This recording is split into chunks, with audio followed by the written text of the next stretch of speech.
Hello, UNK community. We are here today for a conversation with UNK faculty on a topic that is making headlines on college campus across the nation, student disengagement. Please join the Graduate Studies and Academic Outreach Research Fellows and faculty from across campus as we look at the evidence and discuss possible solutions for our UNK students during this new academic year.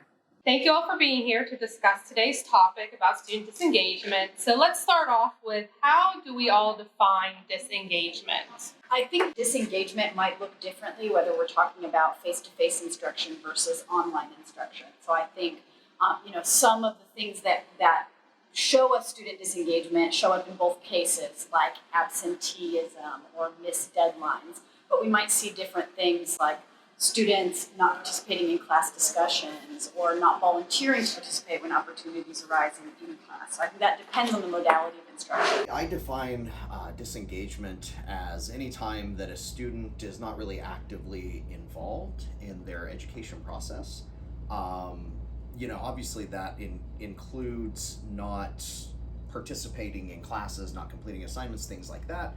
But beyond that, I feel like student disengagement also involves, students having the perspective that they're taking classes because they have to take a class for their major and not really thinking about what the benefit of that class is to them.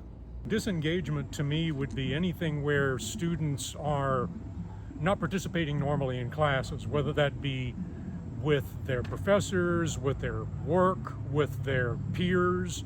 All those kinds of things have changed as a result of COVID.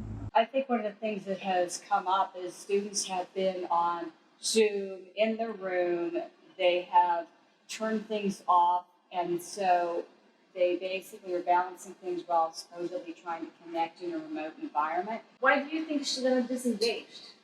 What's happening, in your opinion? I think one of the reasons is that expectations have changed. Again, because of the change of modality now, I see students who expect the online or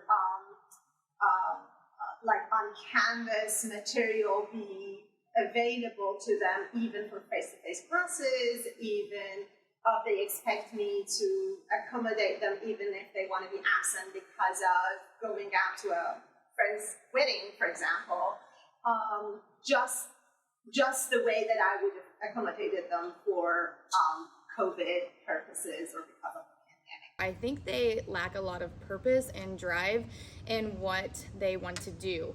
One of the things that we talk with students a lot about is like, why do you want to do something? Or we need to tell them why they're doing something so they have a little motivation to do it. I think students are also more tuned into their own mental health, and so I think some of it is them finding that balance between work and life, and maybe we're seeing them as disengaged, but they're not seeing themselves as disengaged. Priorities have changed, values have changed, and we're still believing, like you said, that disengagement means they don't care and they're just a lazy student, but really, it's everything else that's happening in their life, everything that's going on in the world, then we need to meet it with different strategies. And so we can't re-engage students through old engagement strategies for the classroom. So that brings to the question, what strategies have you used or you think about using in response to this disengagement that we are talking about? We are preparing the students for the real world. So one of the things that we're doing that it really helps creating engagement is bringing industry people to the classroom. It's bringing the industry, the real world to the classroom. Apply information, apply activities, so again, they can apply all that information, and then the perception is going to be different. The reception, their disposition is going to be different. Now they know that the material being given to them is something that is going to be useful and is going to help them in their professional career. What are some ways in which your students are showing disengagement in the learning process? Like, just give me a few examples of what do you see that could really demonstrate or illustrate that level of disengagement.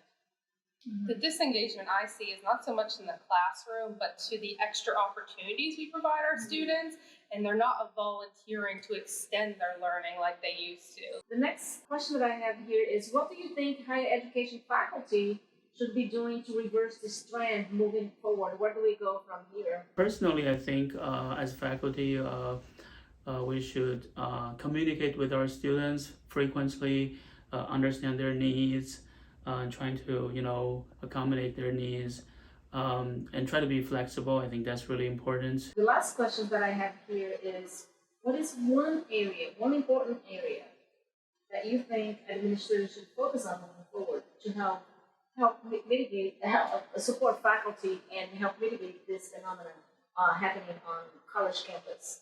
One thing I think administrators could do to help mitigate this phenomenon is to encourage faculty, instructors, staff, students, everyone to take part in training, to offer the supports, to offer experiential learning, and to identify ways that we can encourage growth, encourage re-engagement in materials going forward. All right, well, thank you very much, everyone, for your thoughts, for your work on this research. And I wanted the UNK community to know that we are going to present our work at different campus events throughout the academic year. So please watch your emails and look for our team's presentations and talks that we are going to make available for you all to engage in throughout the academic year.